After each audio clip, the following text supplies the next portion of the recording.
মাজারের ভিতরে ঢুকে ওনার পিছু নিলাম যে উনি ছাগল দুটো নিয়ে কোথায় যাচ্ছে। তো তারপর ওনার পিছু নিতে গিয়ে দেখলাম যে ওনার হ্যালো বন্ধুরা, আসসালামু আলাইকুম সবাইকে। সবাই ভালো আছো আশা করি।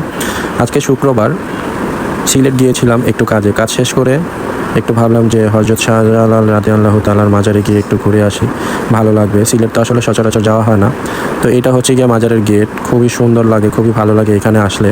তো গেটের ভিতরে এই হচ্ছে গিয়ে পরিবেশ। আজকে শুক্রবার দিন মাজারে দূর দূরান্ত থেকে অনেক মানুষ আসে, অনেক গাড়ি বাস রিজার্ভ করে তারপরে ওরা এখানে আসে, যার কারণে আজকে মাজারে প্রচণ্ড রকমের ভিড় ছিল। আমি সকালবেলা মাজারে গিয়েছিলাম, তো সকালবেলায় মাজারে এরকম ভিড় ছিল। তো দেখতে দেখতে হঠাৎ দেখলাম একজন ভাইয়া দুটা ছাগল নিয়ে কোথায় যেন যাচ্ছে। তো আমিও ভাইয়ার পিছে নিয়ে গিয়ে দেখতে পাচ্ছি যে ভাইয়া একটা দালানের নিচে দাঁড়ালো। তো পরে বুঝতে পারলাম যে ভাইয়ার হয়তো বা মানত করা ছিল দুটা ছাগল, তো মানতের জন্য ছাগল দুটো ভাইয়া দিতে এসছে।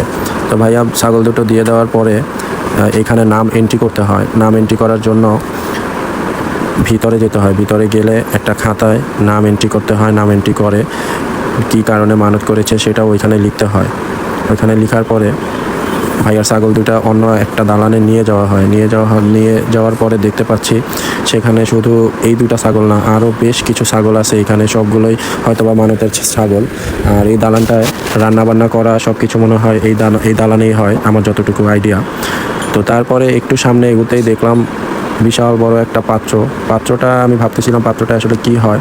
তো এর ভিতরেই দেখলাম যে একজন মুরব্বী পাত্রের ভিতরে টাকা ফেলছে। তো পরে বুঝতে পারলাম যে এটা হচ্ছে গিয়ে দান বাক্স। তো তারপর হচ্ছে গিয়ে চারদিকে আর একটু ফিরলাম, ঘোরাফেরা শেষ করে তারপরে ঢাকার উদ্দেশ্যে রওনা দিব, তাই বের হয়ে গেলাম।